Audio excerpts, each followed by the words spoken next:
Alors, Bezrat Hashem, on va commencer une série de shiurim sur Pesach. Les shiurim vont être partagés en deux. Première moitié des shiur halacha sur le seder, Kadesh, Uchratz, Karpas, Yachas, tout le seder. Et l'autre moitié, expliquer la Haggadah de Pesach. Alors, on va commencer par les halachot du seder. Kadesh. Kadesh, c'est la première étape du seder.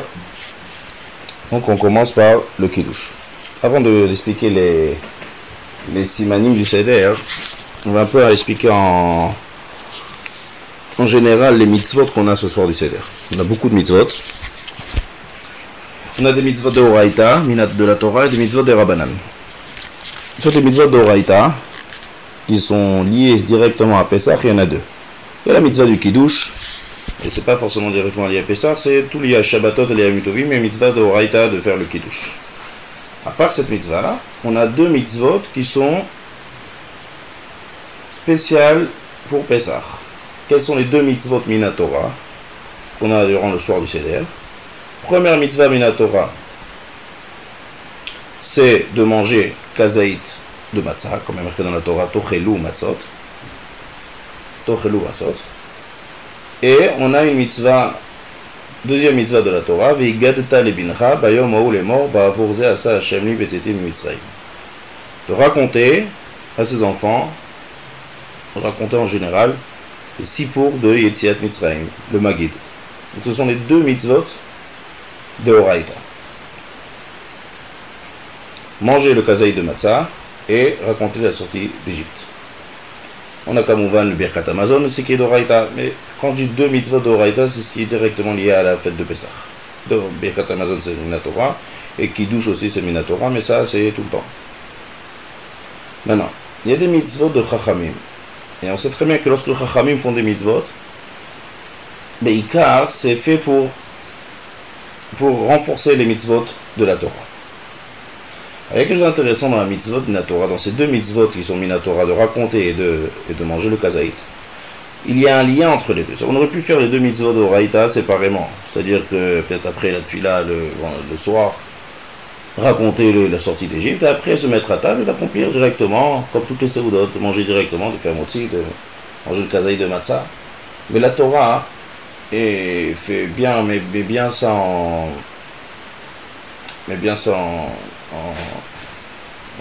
caractère. Elle dit il faut Va'avurze asa Hashem li betzetim mitzrayim v'igadta lebincha Ba'avurze besha'a shematza umaror munachim lefanecha. C'est-à-dire que la Torah est makpida de raconter. Ba'avurze, lorsqu'on dit le mot zé, c'est qu'il faut montrer. Ça veut dire que la Torah est makpida de raconter la sortie d'Égypte. Pas seulement de raconter la sortie d'Égypte, mais raconter lorsque Besha'a chez Matzah au Maror Munachim Lefanecha, lorsque le Matzah et le Maror se trouvent. C'est-à-dire qu'il ne faut pas raconter en dehors du Seder. La Torah est makpida qu'il faut raconter devant les mitzvot. C'est-à-dire qu'il faut accomplir les mitzvot. Matzah, Maror, à l'époque du Beth Amikdash, le Pesach. Ba'avur zé c'est montrer. C'est-à-dire il faut montrer les mitzvot. Et en montrant les mitzvot, il faut raconter la sortie d'Égypte. Donc la Torah est makpida d'accomplir les mitzvot et de raconter en même temps. Veigata lebincha ba'avur zé. Besha'a, on est d'Oresh dans la Haggadah. Besha'a, c'est quoi ba'avur zé, où tu peux lui montrer. C'est-à-dire où le matzah et le maror se trouvent là. Donc on voit que la Torah, elle veut que le récit de la sortie d'Égypte soit fait de manière concrète. Pas juste un raconter. Il faut raconter et concrétiser ça de manière claire et précise et de montrer aux enfants, de montrer le matzah et le maror. C'est la Torah déjà qui est makpida à ça. Donc on a les deux mitzvot de la Torah qui sont directement liés. Il faut raconter et il faut manger les matzot au même endroit et au même moment. Puisque c'est comme ça, Chachamim m'ont appris de là que pour renforcer cette image et cette idée, Chachamim ont fait tout un tas de mitzvot pour renforcer cette idée, pour encore plus montrer qu'on est des hommes libres, le sort du Seder, pour encore plus montrer la sortie d'Égypte, la liberté d'Égypte, montrer aussi l'opposé. Comment Chachamim ont... Qu'est-ce que Chachamim ont institué? Chachamim ont institué la mitzvah de Heseba, c'est-à-dire s'accouder. Chachamim ont institué de tremper 2 fois. Une fois le karpas dans le salé et une fois le maror dans la charoset. Ces 2 choses-là, ça montre qu'on est libre. Ça montre que d'où Chachamim, d'où ce qu'on apprend ça, d'où Chachamim ils ont tiré ça. C'est une Mishnah. Mishnah Pesachim, Chayav Adam lirot et atzmo, bechol dor vador Chayav Adam lirot et atzmo keilu yatsa mitzrayim. C'est-à-dire qu'on va raconter la sortie d'Égypte, on ne va pas seulement raconter une histoire, on va la vivre. On va la vivre, on va le montrer. Comment on montre ça? En s'accoudant. Jusqu'à un tel point que Chachamim ont même dit que si on ne s'accoude pas, d'après certaines chitotes dans joli, mais comme ça c'est la lache d'après le Shulchan Aruch, si on ne s'accoude pas, on n'est pas yotze de mitzvot d'oraita. C'est le Chachamim ont dit la manière maintenant dont on va faire les mitzvot de la Torah. Puisque la Torah a été makpid de raconter lorsque les matzot se trouvent, ça veut dire qu'il faut concrétiser la chose. Donc Chachamim ils vont encore amplifier ça. Pas seulement concrétiser, montrer, le faire revivre, montrer à ses enfants, revivre bien comme il faut dans toute l'ambiance du Seder. Tremper 2 fois, montrer qu'on est libre, montrer qu'on fait ça de manière vivante. Ça c'est ce que Chachamim ont voulu faire par ce mitzvot là. Donc Chachamim aussi institue quelque chose. La mitzvah de la Torah va se faire avec la Heseba. Chachamim ont institué aussi de faire la Arba Kosot. Les Arba Kosot, c'est Keneged les Arba Lishonot de Geoula. Lishonot de Geoula, Veotseti, Veitzalti, Vegalti, Velakarti.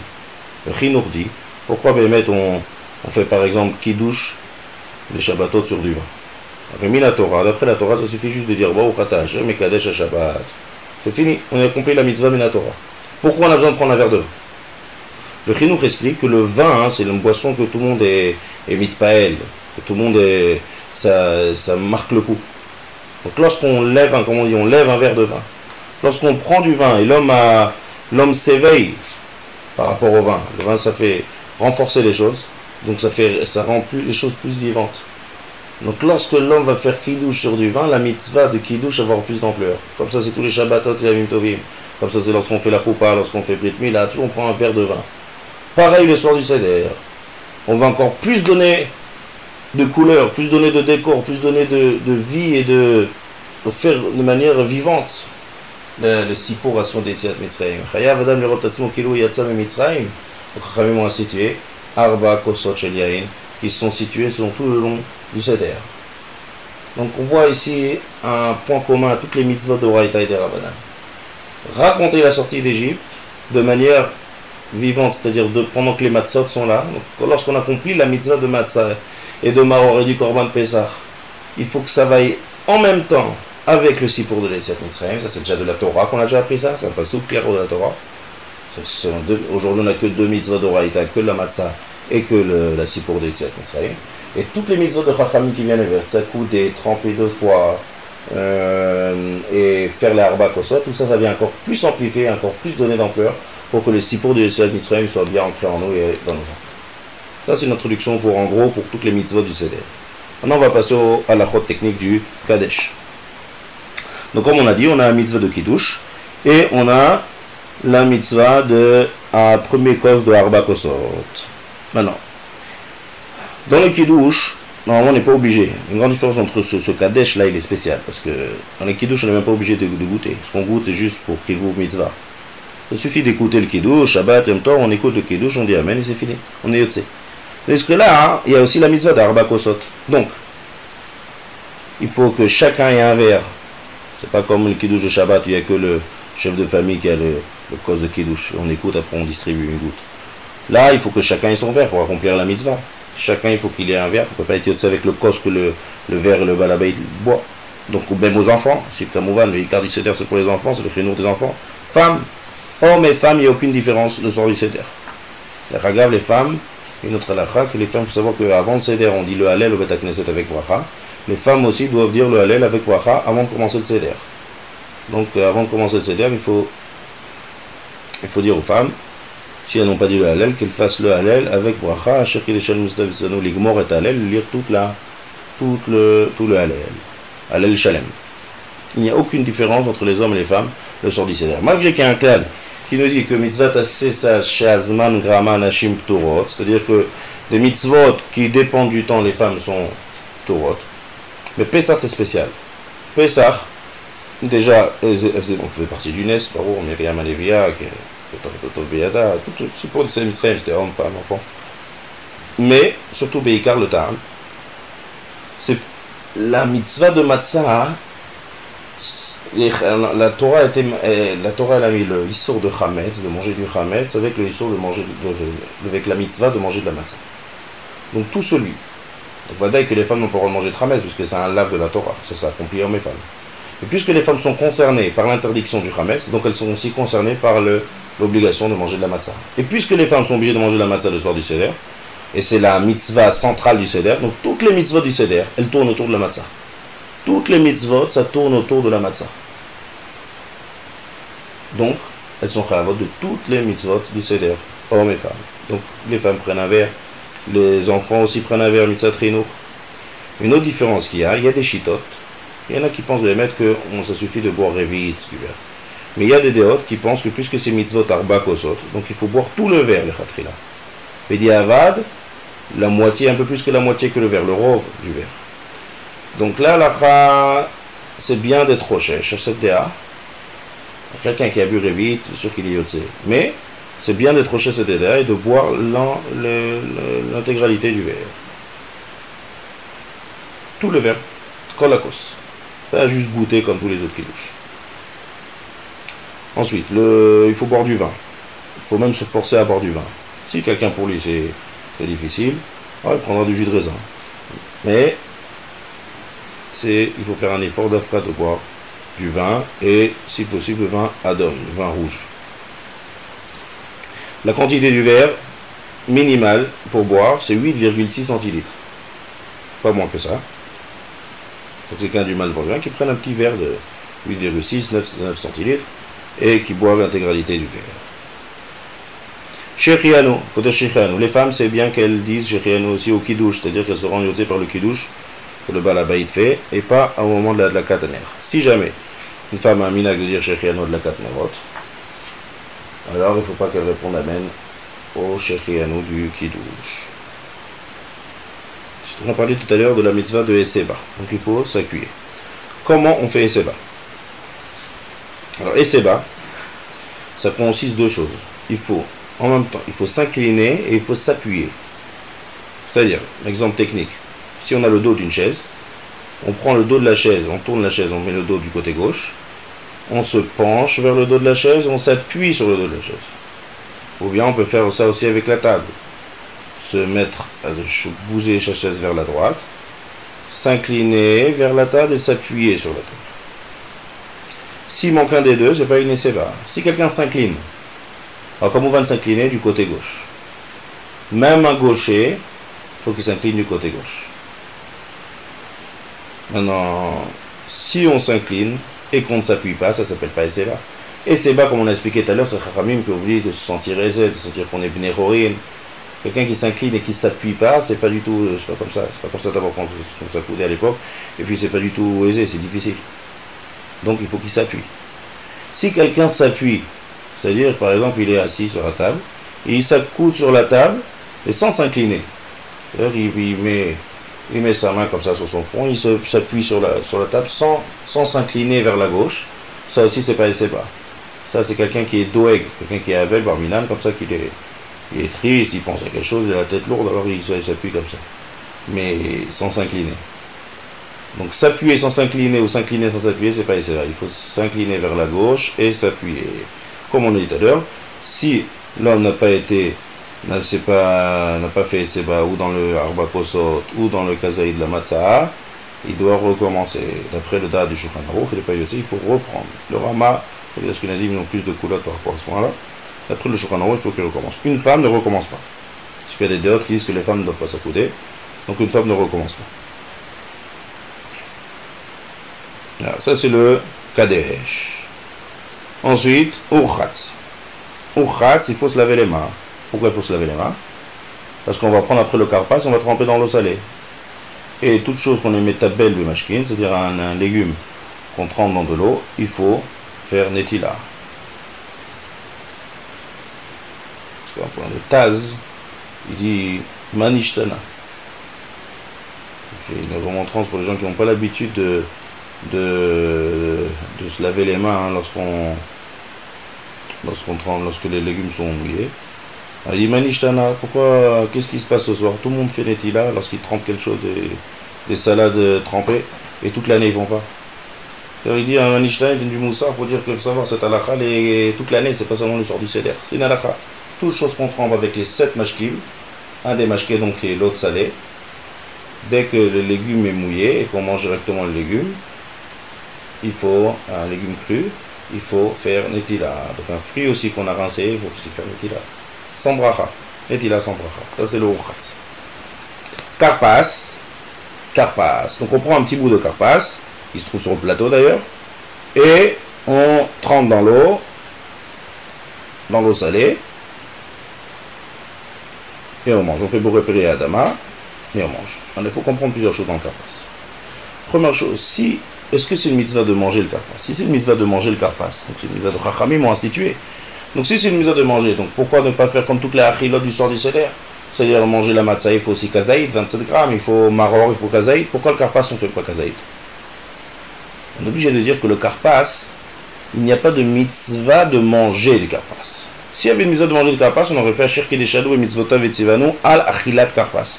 Même si c'est 100% des rabbanan, on dit Asher Kideshanu mitzvotav et tzivanu, comme la Chanukah, comme la Megillah, Asher Kideshanu et mitzvotav.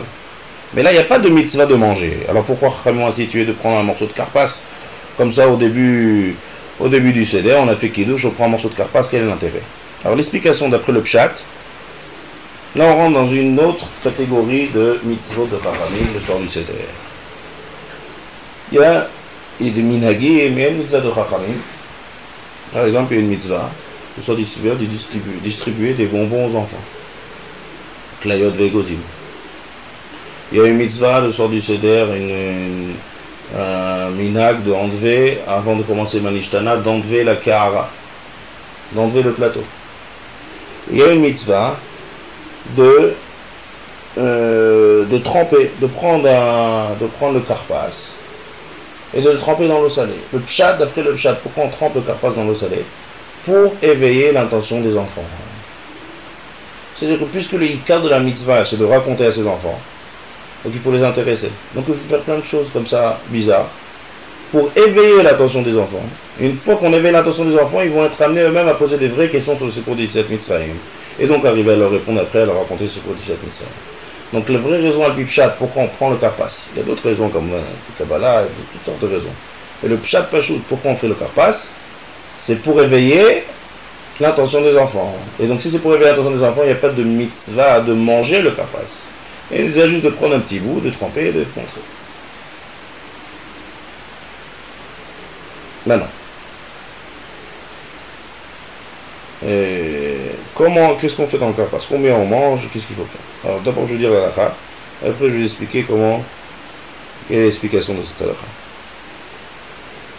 Il faut prendre moins que kazaït, moins que 27 grammes. Il y a même qui dit qu'il ne faut pas rentrer dans toutes les déotes, moins que 18 grammes. Pour ça, d'après toutes les déotes, c'est pas du tout kazaït. On fait boré peria adama, et on pense, dans ce qu'on fait boré peria adama, on pense au maror qu'on va manger plus tard. On pense à rendre yotse le maror. On prend moins que kazaït, moins que 18 grammes d'après toutes les déotes. Le kazaït c'est 37 grammes et on va d'après toutes les déotes moins que 18 grammes. On fait boré peria adama, et on a l'intention avec ça de rendre yotse le maror. Et on ne mange pas kazaït.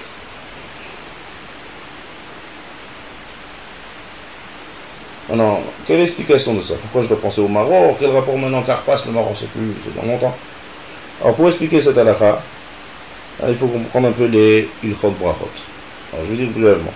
Il y a une machloket. Est-ce que le maror on doit faire adama dessus? Le maror, on le mange après motzi. On sait que toute chose qui est dans le motzi, toutes les salades, une fois qu'on a fait motzi, on ne fait pas de bracha.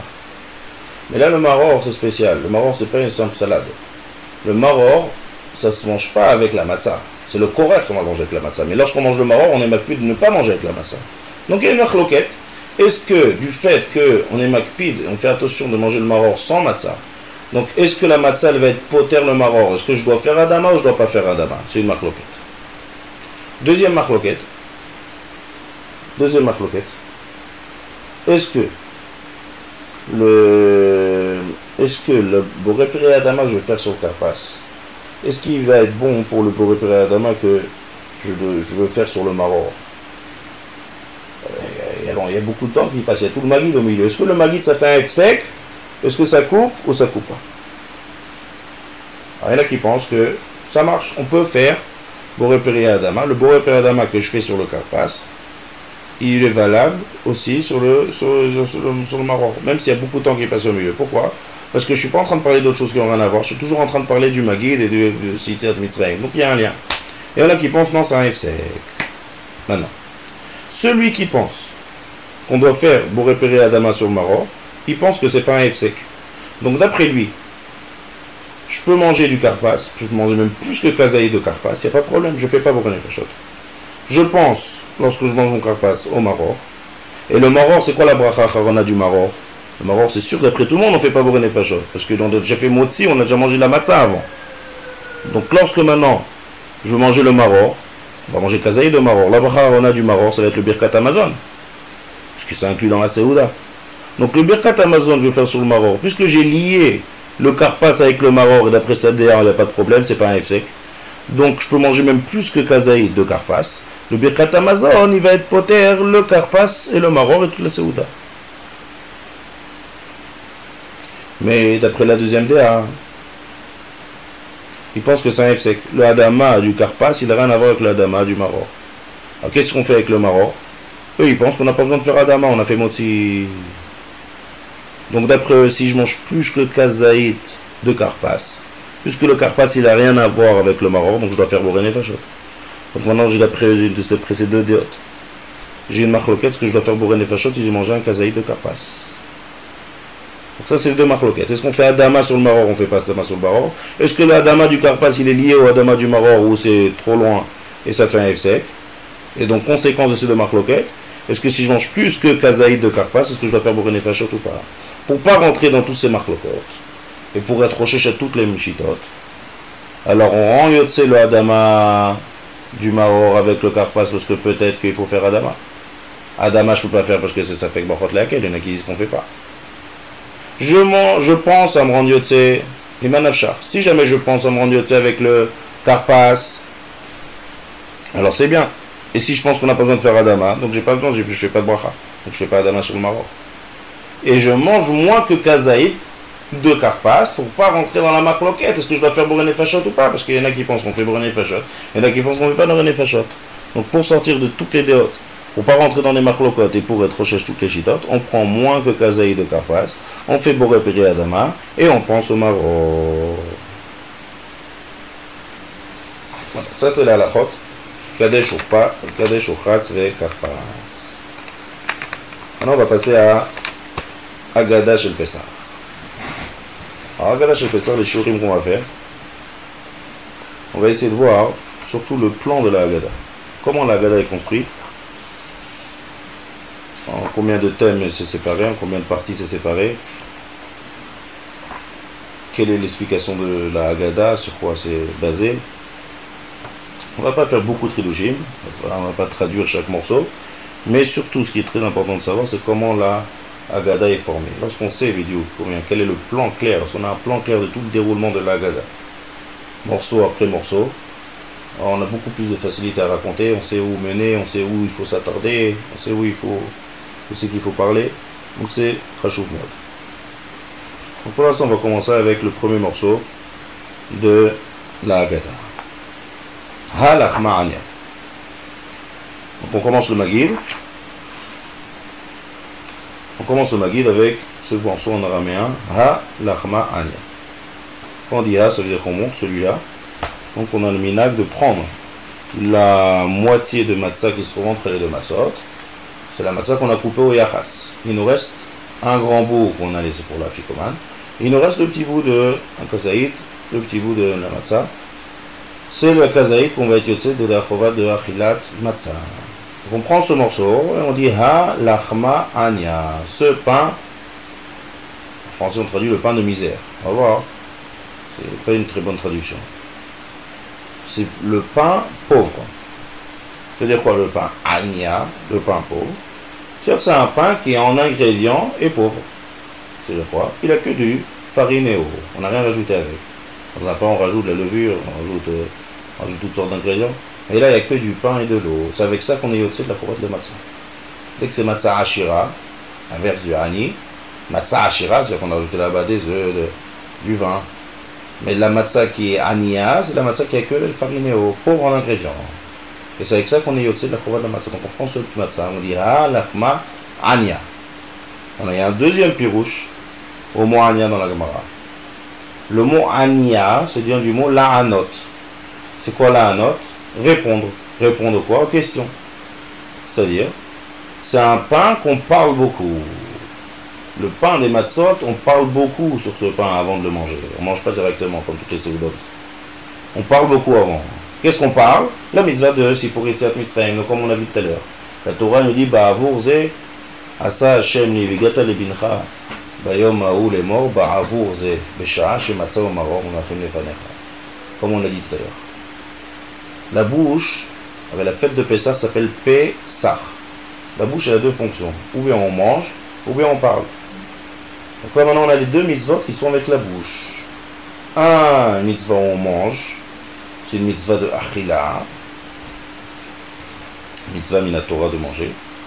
Et avec la bouche aussi, on parle. La mitzvah de Magi de raconter. Ania, la'anot. Et d'après, ça a été dit de la chaîne la'anot de répondre. Parce qu'il faut que le sipo, la stratégie, soit formé en manière de questions et de réponses. C'est que comme ça qu'on éclaircit les choses et qu'on rend les choses les plus concrètes et les plus compréhensibles. Donc on commence, on dit on fait le magid. Sur quoi on va faire le magid? Sur la matzah. En fait, tout le magid c'est fait pour expliquer les mitzvot. Matzah. Donc on demande ha, on commence. Ha lachma anya. Di achalou avatana be'ara de Mitzrayim. Que nos ancêtres ont mangé en Égypte. Alors là, il faut comprendre. Il y a dans la Torah, c'est marqué qu'on doit manger des matzot. On va voir plus loin par la suite dans la Haggadah. Pourquoi on mange la matzah? Parce qu'on n'a pas eu le temps. Et donc, puisqu'on n'a pas eu le temps, on n'a pas eu le temps de monter, on est sorti vite. Alors, si on est sorti vite, on n'est plus en Égypte, on est déjà sorti d'Égypte. Donc ce morceau, on dit que nos ancêtres ont mangé en Égypte.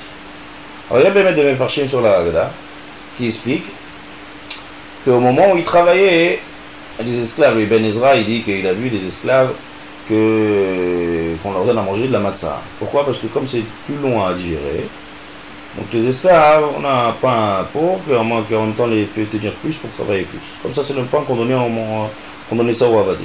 Donc il y a des Mefarshim qui expliqué que même lorsqu'ils étaient esclaves, dans le Shibud de Mitzrayim, on leur donnait à manger des matzot. C'est ça le pirouche, c'est la matzah que nos ancêtres ont mangé en Égypte.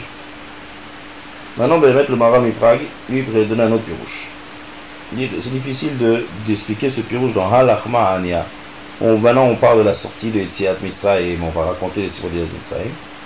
Et on prend la matzah qu'avec ça, on va être yotze de Dechovat à Mitzvah. Et c'est difficile de dire que voilà, c'est le pain qu'on a mangé lorsqu'on était esclave. Avec la matzah, c'est pas un signe d'esclavage. La matzah, c'est un signe de Yetziat Mitzrayim. Toute la matzah, elle symbolise la Yetzia. Elle symbolise pas le Shibud. Donc, et mettre le pshat, le pachout, comme ça le Maharam Prague l'explique dans la Haggadah. Di achalou avhatana be'ar'a de Mitzrayim. C'est-à-dire que le Am Israël, le soir du Seder, c'est-à-dire le 15 au soir, avant qu'il y ait le 14 au soir, la veille du 15, lorsqu'ils ont fait le Korban Pessah, donc ils ont fait la Shrita du Korban Pessah le jour, et après le soir, avant Makat Bechorot, ils ont mangé le Korban Pessah avec les matzot, avant même qu'ils sortent. Ah, la Torah nous explique que la raison qu'on mange des matzot, c'est parce qu'on est sorti vite, et ça c'était que le lendemain. Le Ramban il dit c'est vrai, mais la Torah nous dit de manger des matzot d'après le ta'am qu'il va avoir demain qu'on va sortir vite. Donc en fait, même le soir du Seder, il y a eu un Seder en fait qui s'est fait à la sortie d'Égypte, le soir du 15. Et Am Israël ont mangé les matzot avec le Korban Pessah. Donc maintenant, lorsqu'on parle de la matzah, on va être yotze le soir du Seder. Et lorsqu'on parle de le Sipour d'Etziat Mitzrayim, le Pshat Yachalo Avatana Be'arad Mitzrayim, c'était le soir dans leur maison avant même de sortir. Ils ont mangé ça avec le korban de Pessah. Et ça c'est le Pshat le plus pachout. Diachalou Avatana Be'arad Mitzrayim. Ensuite, Kol Dirfin Eteve Echol, Kol Ditzrich Eteve Ifsach. On invite. On répète 2 fois ici. On dit Kol Dirfin Eteve Echol. Kol Ditzrich Eteve Ifsach. Dirfit, c'est tout celui qui a faim qui vient de manger. Tout celui qui a besoin qui vient de faire Pessah. Qu'est-ce que c'est ces de cette répétition? On peut mettre. On peut dire que de toute façon, c'est le soir, il nous dit que la fête de Pessah, c'est Keneged Avraham Avinu. Avraham Avinu, Isha Chesed. Quel était le tafkid d'Avraham Avinu? On sait très bien que sa mitzvah par excellence, c'était la Achnasat Ochim. Donc la mitzvah de Avraham Avinu, c'est Achnasat Ochim. Puisque c'est la fête qui est Keneged Avraham Avinu. Donc nous, on veut montrer qu'on se conduit comme Avraham Avinu. C'est le Miluchad d'Avraham. Donc on demande Kol Dirfin, tout celui qui a fait vient manger spécialement à cette fête de Pessah qui est Keneged Avraham. Nous aussi, on veut être comme Avraham et on invite. Maintenant, c'est pas seulement inviter pour les gens qui ont faim. Kol Dirfin, celui qui a fait vient manger, ça c'est une première chose. La mitzvah Tzma, c'est quelqu'un qui a affamé, on lui donne à manger et il est content. Ça c'est mitzvah Tachnasat Ochim. Mais la deuxième chose, Kol Ditzrich Yeteve Ifsach. Avraham Avinu, lorsqu'il faisait sa mitzvah d'Achnasat Ochim, il avait un deuxième but, à part le fait de faire du bien à tous les êtres humains. Deuxième chose qu'il avait Avraham Avinu, c'est de faire reconnaître à Kadosh Baruch Hu. Il dit, ça t'a bien mangé? D'où ça vient se manger? Qui c'est qui l'a créé? Comment ça se fait que tu digères ça? Comment ça lui fait réfléchir sur la bria? Et il arrivait petit à petit à lui faire prendre conscience du Boré Olam, de Kadosh Baruch Hu, qui mashpia et qui manahig et Olam bechesed et bracha. Il lui dit, maintenant viens faire une bracha. Et là il faisait connaître et il parlait aux gens. Donc Avraham Avinu, il faisait chesed dans le gouffre et chesed dans le nefesh. Il invitait les gens qui étaient affamés, il les rassasiait, et après il leur rassasiait aussi de manière rouchani, il leur faisait découvrir Boré Olam. Ça c'est Avraham Avinu. Nous aussi, on dit Kol Dirfin Eteve Echol, celui qui a faim qui vient manger. Kol Ditzrir, tous ceux qui ont besoin d'accomplir les mitzvot du Seder, lui aussi ils viennent. Eteve Ifsach, qui vient manger du Pessah, qui vient manger des matzot, qui vient manger le Maroc, qui vient accomplir le sort du Seder. Béhémet, il y a un Zohar Hashouba du Seder qui explique l'importance énorme du soir du Seder. Il y a tous les malachim qui viennent, qui viennent écouter le Sipour d'Etziat Mitzrayim qui est dit Besimcha l'idée de Ram Israël. Ce soir aussi les Kashour Meod Ohavot, c'est aussi la naissance de Yitzhak. La naissance de Yitzhak c'était le 15 Nissan. Et c'est aussi le soir où Yaakov a reçu les bénédictions de Yitzhak. Yitzhak il a dit amène-moi deux Gdaïzim. Le Midrash explique c'est quoi, pourquoi il a dit amène-moi deux. Va me faire la shrita de Gedim. Un Keneged de Korban Pesach et un Keneged de Korban Chagiga. Donc là où Yaakov a reçu toutes ces brachot, Veitan Lecha Elokim Mital Hashamayim Mishmane Haaretz, c'était aussi le soir du Seder. Donc ce soir-là, c'est le soir Meyuchad pour recevoir des brachot niflaot d'Akadosh Baruch Hu. C'est Etratson de la Meot. Donc on a en même temps la fête qui est Keneged Avraham, Avraham Avinu, comme ça le soir il dit, Kulo Chesed, Pesach c'est Chag Chesed. Après c'est aussi la naissance de Yitzhak Avinu. Et troisième chose, c'est Kashur Yaakov Avinu qui a reçu les brachot Veitan Lecha Elokim Mital Hashamayim. C'est pour ça aussi que le lendemain on commence à dire Moridatal. Donc ça c'est la Chashivut, et comme on dit, Beikar Avraham Avinu, donc nous aussi on invite. Et on termine le Keta, Ashata Acha Leshana Haba Yerushalayim. Ashata Acha de Leshana Haba Be'arad Israël, Bene Chori. On termine avec, on parle de la Géoula. Pourquoi on parle de la Géoula? Pourquoi on parle l'année prochaine, on sera à Yerushalayim, pourquoi on parle de la Géoula ici? Il faut savoir que tout le soir du Seder, on va développer par la suite tous les points de la Géoula. Toutes les animamin, tous les points et les chashivou, toutes les leçons des Mouna possibles, ils ont été faits dans la Sipo et dans le déroulement de la Yetziat Mitzrayim. On voit tous les principes fondamentaux de la Géoula. Et au Rambam, il y en a dit qu'il y en a 13. Parmi les 13, il y a aussi animamin de Mouna Shlema de Viat HaMashiach, dans la Géoula. C'est-à-dire que si on parle de Galout, de Mitzrayim, et si on parle de Géoula, de sortir de Mitzrayim, c'est pour ça que Mitzrayim c'est la source de toutes les galouyot, Et la Géoula de Mitzrayim, c'est la source de toutes les Géoulotes. Hu Yoshienu Veigalenu Shenit Veashminu Berachama Venekovalemo. Acharit, la fin, Kereshit comme le début. C'est-à-dire la fin de toutes les Galouyot de Galut Edom, ça va être comme le Galut de Mitzrayim, comme le Galut et comme la Géoula de Mitzrayim. Si on commence à parler de Sipur Yetziat Mitzrayim, dès le début déjà, on dit voilà, Lachma Anya, voilà. Ça c'est la mitzvah ikarit, c'est la matzah. Et sur cette matzah, on va raconter. Alors, on est en train d'introduire l'introduction. On est en train de voir ce qu'on va faire. On va faire des matzot, on va accomplir les mitzvot, et on va raconter que ce que c'est ces mitzvot et que ce que c'est Yetziat Mitzrayim. Et tout ça, c'est un but précis. Tout ça, c'est un but d'arriver à la Géoula. Chaque année, lorsqu'on raconte Sipur Yetziat Mitzrayim, on est ma'amin, on est mechazek tous les yesodot de la Emouna, inclut aussi le yesod de la Géoula. Shlema b'mira b'yameinu.